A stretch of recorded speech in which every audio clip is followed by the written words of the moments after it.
Can you see my ugly bed sheets in the back? It's all pattern today, isn't it? It's all pattern today. Realism, realism. Okay, I'm going to give you a little treat just before I let the repatriation segment play. I'm going to show you what these wonderful builders have done outside, because wow. Yeah, let's go and do that. Okay, so we've got these beautiful hard-working guys out here just simply clearing the space. But look at this.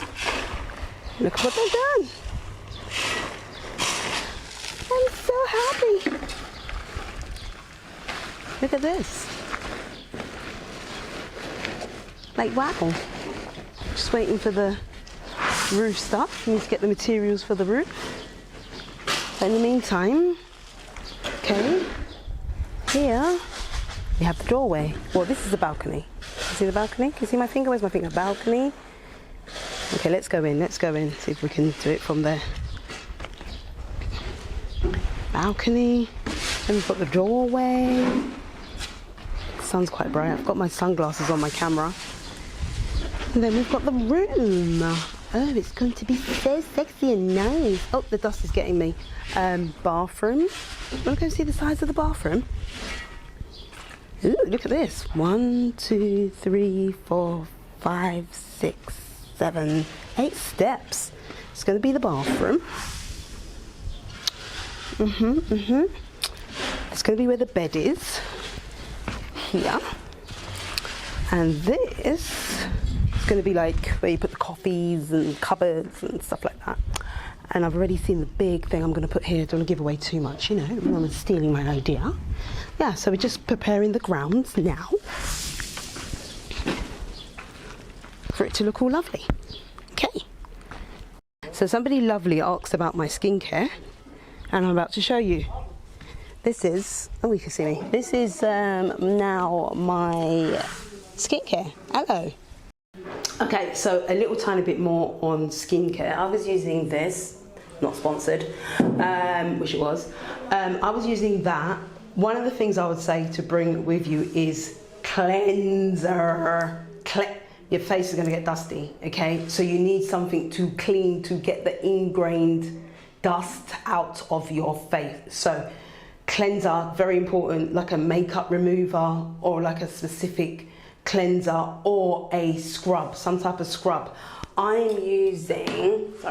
using this, not sponsored, and I still wish I had my Matlin and Gotez scrub because it's good, but I need some kind of apricot scrub or whatever else. Send your recommendations for face care and beauty my way.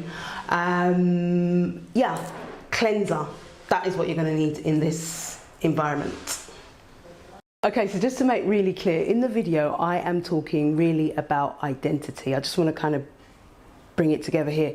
I'm talking about identity and lost identity. So when I talk about my hair, it seems like it doesn't have a place for it, but it does. It's like, who are you now? You know what I mean? What we wear, our hair and all of that superficial stuff still gives us a sense of identity, and that's how I got to the whole repatriation stuff. So enjoy, hit the like button, give me a thumbs up, and I will see you in the next video. Run the rhythm. So first of all, let's ruffle some feathers. Let's do that first of all. So let's look at the definition of repatriation, right? So to repatriate is to return something or someone to their country of origin or to their place of birth, okay?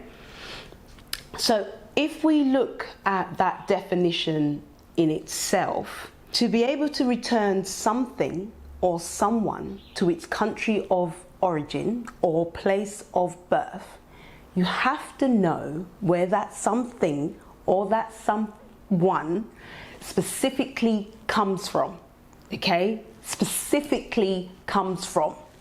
And the reason why that is important to know is because if you're just returning something to a general area of origin, you're going to have real problems trying to fit in. Because you have to remember, the people of the origins of the place that you're returning to, or the place that they still have issues amongst and within themselves. So if you talk about a repatriation journey, you must know where you come from to be able to return them. If you don't know where you come from, you're basically immigrating. You're basically an immigrant, okay? And let me tell you how this came about. This came about because of my hair. This came about because of my hair. But before I get more into the story, I don't know if this is going to be a long one. Maybe it'll be a really quick one. Maybe I'll just edit it down. It'll be really quick. But before we get into the story, my name's Azania and I'm currently living in Tanzania. Seems like that seems to be the opening scene. So the conversation came about, well, actually, I've had this conversation a little while. I actually did a whole big thing with Marcus Garvey. I was thinking, can I be one of those girls that do it so well, that do the whole, they just pop a question, then they do the history, then they script it. And I was like, not yet. But I thought, let me just bring my own independent experience to the conversation. So that's what we're going to do. Okay. It came about by my hair because what happened is I am here and I don't want to put extensions in my hair. You're like, how did she get from repatriation to extensions? I'm going to get there. I'm going to get there. I don't want to put extensions in my hair anymore. Okay. I don't want to put the dry straw hair in my hair. And I'm also having a bit of a crisis of identity because I just want to do something. I want to do something totally different. However, the sun doesn't allow for your hair to do what it needs to do. We got the, I was going to say the luxury of cold. We've got the luxury of cold in England to where it preserves your hair in the state that your hair is in. But here, it's not so. So the only options that you've really got is to either put extensions in your hair or perhaps locks up. And I did actually think to myself, maybe I'm looking for maybe I want to locks up. But then I was like, no. And I don't necessarily like the hairstyles that I put in my hair at the moment. But when it comes to choice and people doing your hair, there's lack of perhaps people, of hairdressers to go to and so on and so forth. And I'm just like, well, who am I out here? Because when you're wearing your hair or makeup or your clothes or so on and so forth, you cannot fully express who you are. And that's not even about my other video whereby you're now covering up and so on and so forth. It's part of that, but it's not in its entirety, whatever. Anyway, so as I was doing that, and then I watched a couple of videos speak about repatriation journeys, and the difficulties they've had in trying to fit in. It just kind of blew it all up, really, to kind of think about it from a space of you're repatriating to a place. So if you're going to, if you're speaking about the whole slave trade, right? Even if you look at the Marcus Garvey era and what Marcus Garvey was trying to do. Now, was it Sierra Leone that he was trying to repatriate people to? Let me know. Was it Sierra Leone? You got to remember, when he was speaking to the British government at the time, yeah, they didn't know where they took most peoples from. They didn't know where they took the peoples from. So what they had done is created a space between that government and the British government at the time to take a bag of slaves back, because now it was causing, it was like they didn't want to see them in the street. There was no homes for them, there was no jobs for them. So it was like, yeah, bring them back, take them back to somewhere.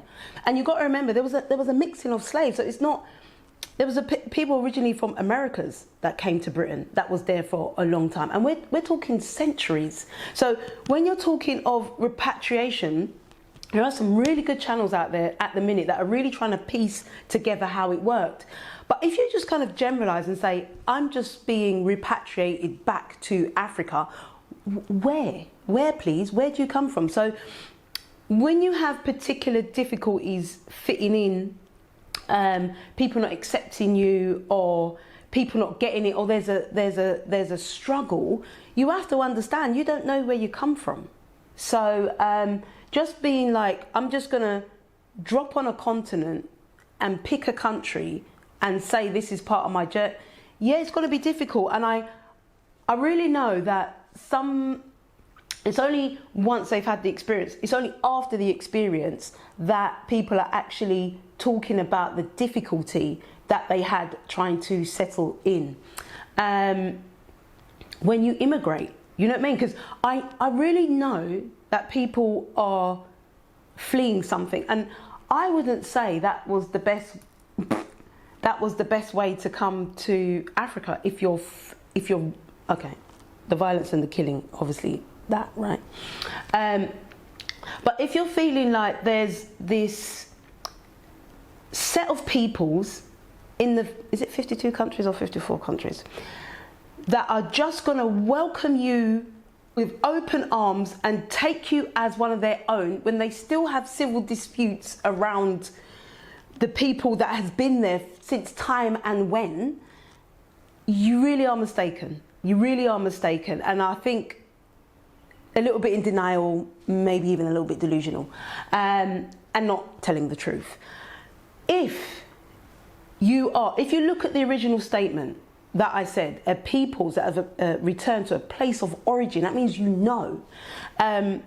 So if you are an African outside of Africa, and you return, this is why when you see them, they return to Ghana after so many years, or they return to Sierra Leone, or they return to Congo, or they return to Gambia, or so, yeah, it's oh my God, there's my people there. Or they return to Nigeria, yeah, there's my people. So the fitting in and the family that's already there, and even if there's been a separation, that's still your people. So your mum within UK or America or whatever else, once you get back to even your mum's country of origin where her people are still there, there is going to be this fitting in. I feel this is my people. Even though if you are born in the UK or the Americas, there's still going to be a bit of catching up to do. There's still going to be a lag. For some, you're not instantly going to be like, if you've been out of your country for a long time, you've missed it. There's periods and centuries that you've missed. We're not just going to just land in Africa and all of a sudden we're just African in that way, if you understand what I'm talking about. Like, let's be honest. And I think those are some of the, like this whole Mzungo thing I see going around and stuff like that. Yeah, initially I was upset when they called that to me, yeah? But then when you really check the workings, you're still foreign to them. Your ways of being is still foreign. We still look, we're still gazing like, oh my God, this is new, this is, you know what I mean?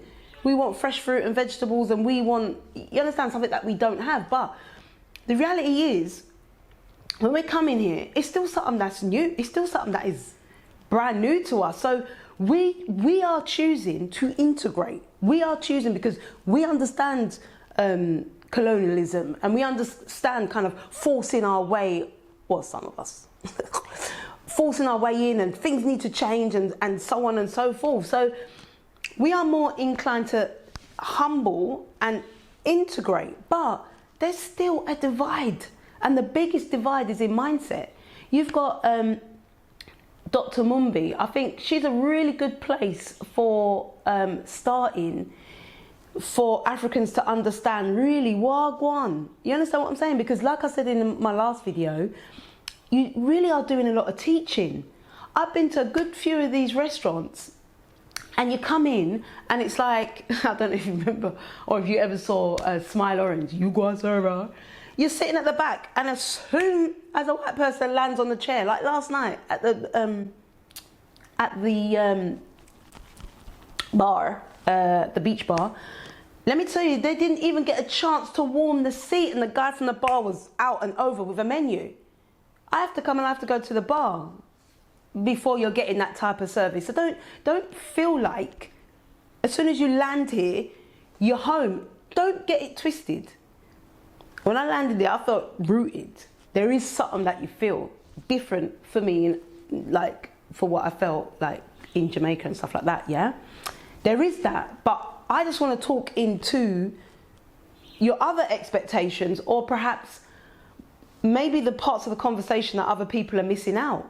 It's not this, come my brother, that's a mindset. That's a set of people that have been educated on a different level. You understand what I'm saying? It's not the average person when you're walking down the street. There's nice and there's kind people, but it's not the average person that is on what you're on. They're not on, what the hell is repatriation? I'm repatriated now. And so, I think that's what I want to say about that repatriation part. But check it out, look it up, see what it's really about, and your expectations of what you want, that really needs to be clear. I suppose that's what I'm kind of baffled, whatever to say there. And also to remember, I never had in my head, well, not for you to remember, I'm just saying, this is a repatriation journey. I never had the return home because of my research.